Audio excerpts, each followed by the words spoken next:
আমি এখানে বলতে শুনলাম কারখানা বন্ধ হয়েছে। আপনারা নিয়ে আসেন তথ্যভিত্তিক, কোথায় কারখানা বন্ধ হয়েছে, কয়টা বন্ধ হয়েছে, গ্যাসের কারণে, বিদ্যুতের কারণে। এখন মানে ওপেন এন্ডেড কথা বলে যে দেশে চুরি ছিনতাই হচ্ছে, এই ব্যাপারে আপনার বক্তব্য কি? স্পেসিফিক করে বলতে বলেছিলাম, তাহলে আমি উত্তর দেব। বলেছে কোনো একজন বিরোধী দলীয় সংসদ সদস্যের উপর আক্রমণ হয়েছে, মামলা হয়েছে, উল্টা তার লোকজনকে গ্রেফতার করা হয়েছে।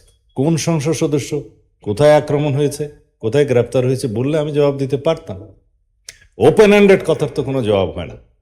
সেই জন্য আমি বলেছিলাম যে জনসভায়, বাইরে, শাহবাগে, গুলিস্তানে অনেক কথা বলা যায়, কিন্তু সংসদে বলতে গেলে সেটা স্পেসিফিক, নির্ধারিতভাবে বিধি মোতাবেক বলতে হবে। যাই হোক, আমি একটা স্টেটমেন্ট দিয়েছি বললেন, আমি আজকে কোনো স্টেটমেন্ট দেইনি।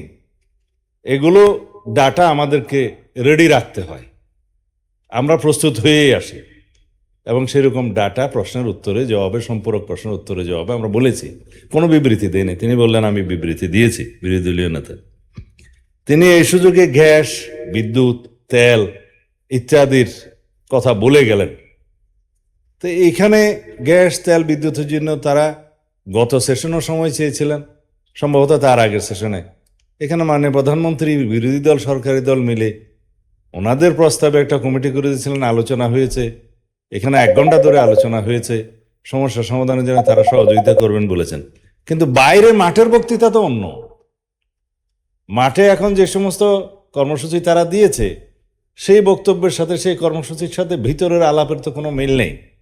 সহযোগিতায় যদি করতে চান আসুন, আবারও 68 বিধিতে আলোচনা হতে পারত, 62 বিধিতে আলোচনা হতে পারত।